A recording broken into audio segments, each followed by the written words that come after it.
Many potters in Thanh Ha are now incorporating sustainable practices into their work using locally sourced clay and natural dyes. They're also exploring ways to reduce waste and minimize their environmental impact. Despite the challenges of globalization and competition from mass-produced goods, the potters of Thanh Ha Village remain committed to preserving their centuries-old tradition. Visiting the village offers a glimpse into this vibrant cultural heritage and allows you to support the skilled artisans who keep it alive.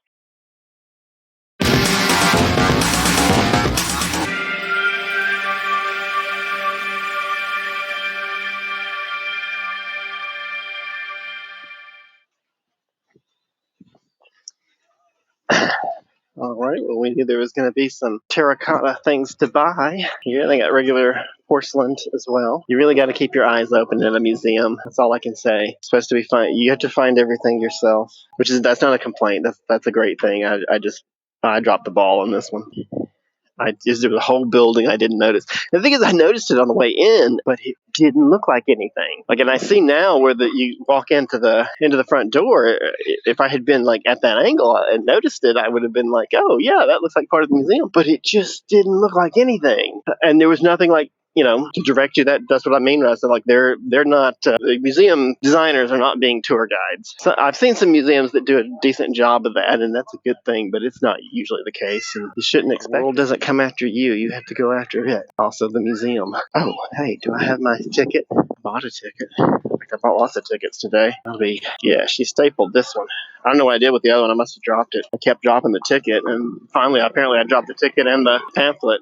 Is it this way, perhaps? Seem to be hordes of tourists walking this way, so bathroom break I took earlier at that first museum made me get rid of my mask. They didn't make me, but they didn't have any toilet paper, so I decided not to put it back on my face. Sometimes that happens. This is a very Chinese thing, actually. When in China, you just get used to taking your own toilet paper wherever you go, because the places do not provide it for you. It's not even an expectation. Very fancy places will put a roll there, like a holder where you would put a roll, but they never refill it. It's I guess when the building first opened, they had one in there. This is nice.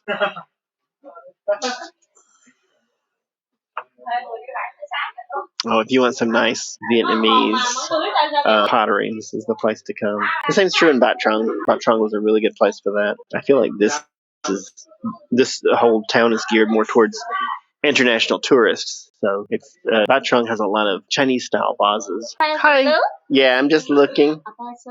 Happy New Year. Happy New Year. Yeah. Yeah, I mean, I might buy a fin, honestly. No, the little Buddhas. Those are cute. YouTuber. Uh-huh. Yeah, YouTuber. YouTuber. Yep.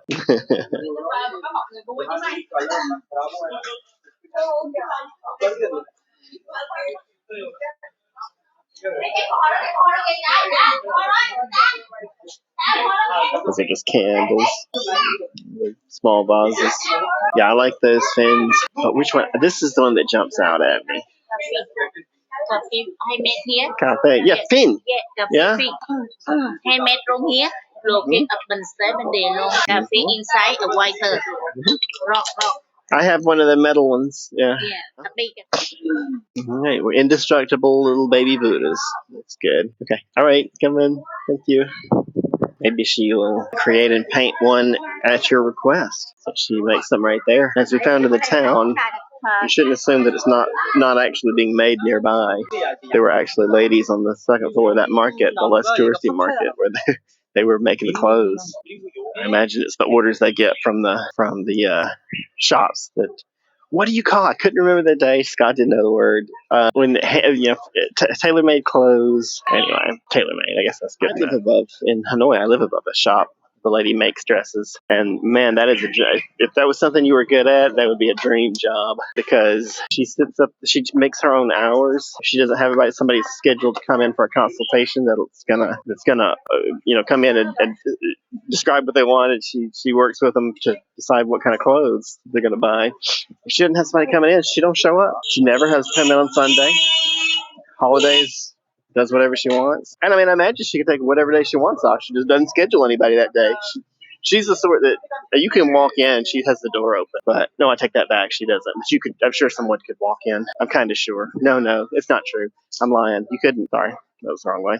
You couldn't because the door is locked, and she never opens the glass door. I just realized that. So she has not one walk-in. You schedule a time with her, or you don't get in. She may be more exclusive than I'm realizing. I say the most fun of Backtrung is to get away from the pottery part and just walk the village. I love it. The village itself is so nice. I met a guy, went out with a guy in Hanoi that made, I think it was wedding dress. Yeah. And then I got on the motorboat going up the river, the little ferry going up the river.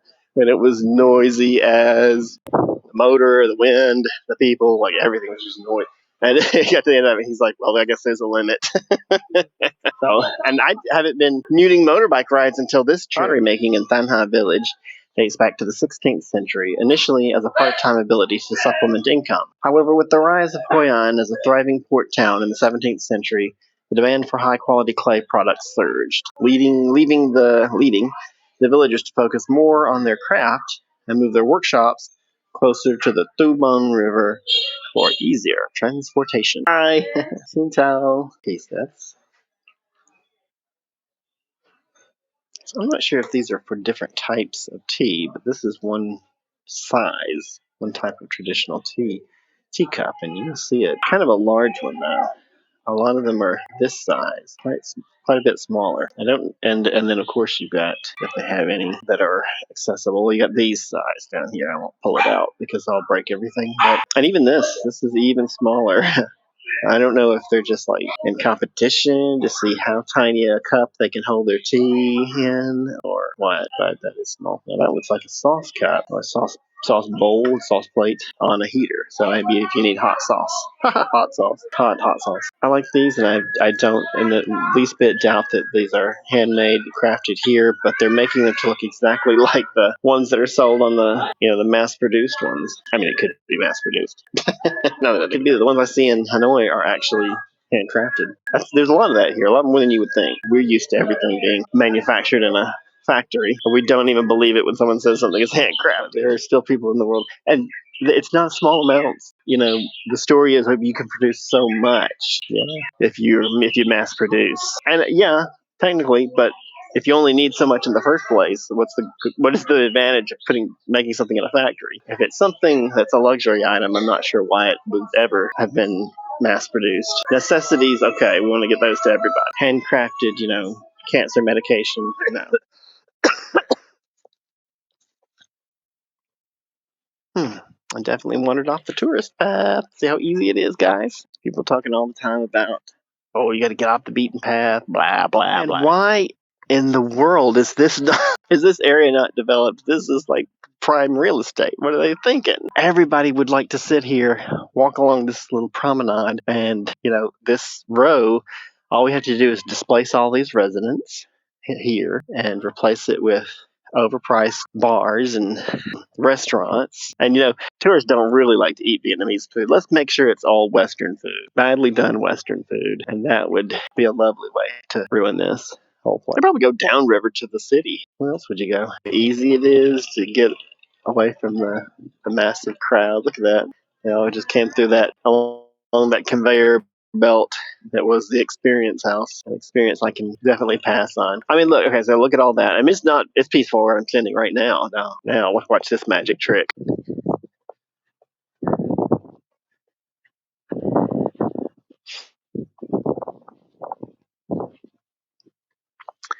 Standing right here, I'm looking out at the river that's not tourist boats over there. Those are genuine boats people use for whatever they use them for. Fishing, transport, erotic boat dances. I don't know. Okay.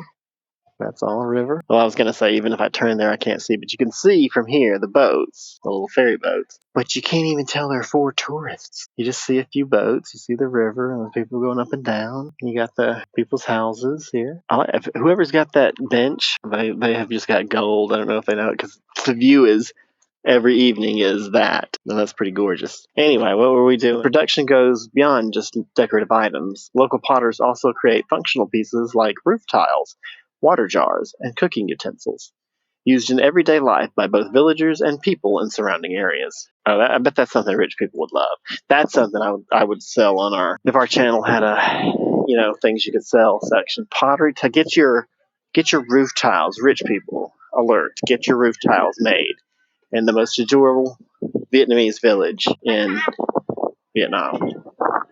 The potters in Thanh Ha use traditional techniques passed down through generations, including hand shaping the clay on a spinning wheel, decorating with intricate patterns, natural drying, and wood-fired kilns. Each piece is unique, reflecting the skill and artistry of the individual craft. Showcases miniature replicas of various wonders of the world, like the Sydney Opera House and the Colosseum. It's a great place to learn about the history and techniques of Thanh Ha Pottery in a visually engaging way. Yeah, I mean, that was cute. Maybe the park is meant to be just that courtyard. That's what actually, I should say, that's what the internet was telling me was the park. It kept saying park.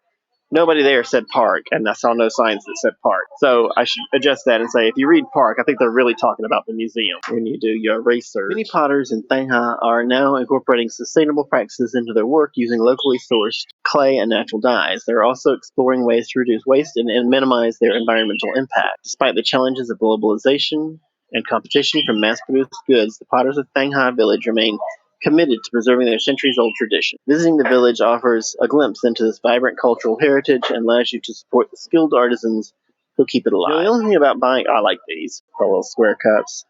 They're cute. I wonder if you can order anything, like each one of these tea sets has a slightly different design. These are taller square cups. These are flared at the top, and those are shorter, more squared. And the pots are different to go along with it. And they all have different colors. But the colors could be mixed and matched with each one, right? So I wonder if you can say, since they're making them, this would be the test of whether or not they're actually making them. I wonder if you could say, oh, I love this color, but I'd like it on this design. I wonder if you can do. You want to pay 10 times extra? I just buy off the shelf. I recommend it.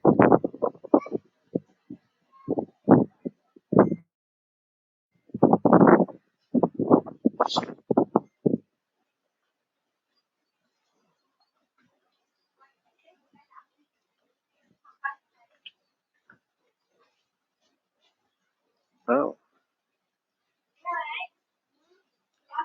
Well, we are not hurting for time. The extra time we spent in the museum has not hurt us at all. Right.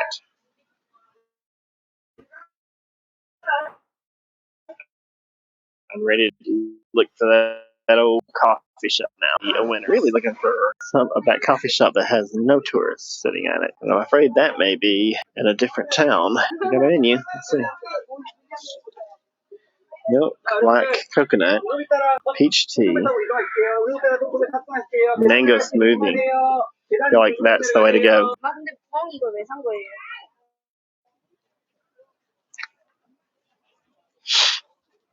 I don't know if anybody's actually working here, but we're going to sit here anyway. This is actually a good spot for watching people too. I need to get fun to watch. Ah.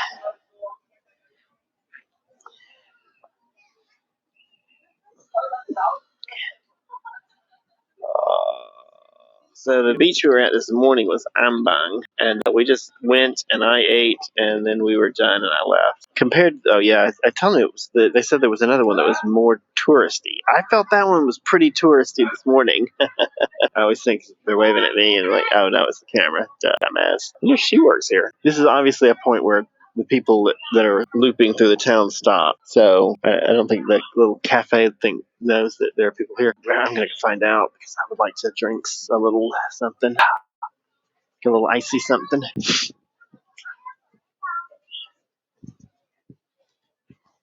Xin chào, are you? Oh, xin to, soy, xin to. Xin to.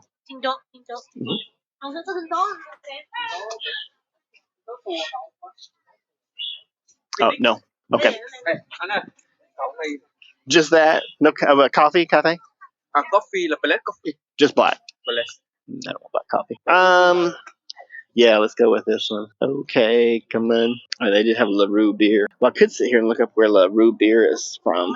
That's not popular in Hanoi, but it seems very popular here. Alrighty, it's just slightly colder than room temperature.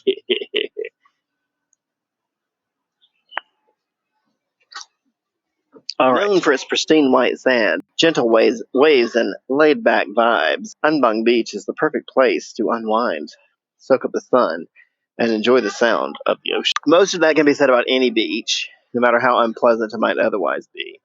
And that one wasn't terrible, but it also wasn't terrible because all those chairs weren't full. But I strongly suspect that they're only there because occasionally they do sell out every chair and the beach is just swarming with people. I'm not a fan of that. I love the idea of renting the beach chair. I'm not even sure why. Not of me doing it. I love the idea of the lady that thinks up, I'll rent these beach chairs. Like, she doesn't own any property. The beach is public. Of course, the chairs are hers, so that's something to be said. But honestly, the ladies that are renting out the chairs, I don't know if they own those chairs. I mean, I'm sure those chairs don't move. They were wooden chairs. I'm talking about the lounge chairs that are on the beach. So for about $2, you can rent one of those chairs for all day. I mean, as long as you want to lay in it. I guess they just know that you'd have to be cuckoo to actually want to stay in the chair all day. But go ahead. We dropped another point already. You know what? Let's stop trying to squeeze out that last sight. I'll go over and take some pictures and post them and show you what the night market looks like. In fact, I already went to the town at night earlier and posted one short for it, so I'll just post some pictures on the YouTube page. I think this was a nice day. I could have sat here for a longer and enjoyed watching the boats go in. I think I've gotten to the point where I've ironed out enough. I've had proof of concept for the show, and now's the point where I need to find someone who is not just willing to join, but that actually wants to. I need to find a person who isn't just willing to do it, but like thinks it's a cool idea and wants to do it as if it were a job. And that's not easy. First off, most people have to work a real job, so they can't just show up at on my stream for 7 and 8 hour streams. But if I can find that person, then I'll have somebody to sit here and chat with, and I think that makes it a lot more engaging. And okay, so that's just the next thing to do, to put that out there and find out who wants to. And then obviously Scott and Erica can still join as much as they want. Do this, as a hobby on vacation and have fun with it. So. And there's nothing wrong with that. I enjoy doing it. I enjoy touring, and I like to show what I find when I tour to friends, and that's basically what. Jag är den tete och när man kommer runt det så är det personer som tar över. Jag är med sig för man inte rör upp. Men jag kan ändå vara lite lobby. Ja, 4. Den är typ. Jag kan ha det så här. Ja,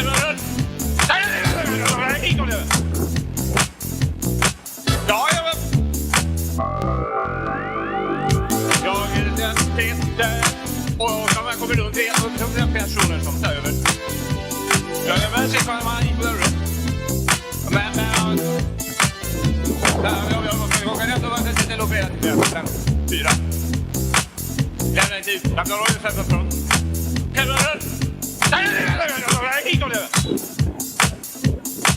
Ja,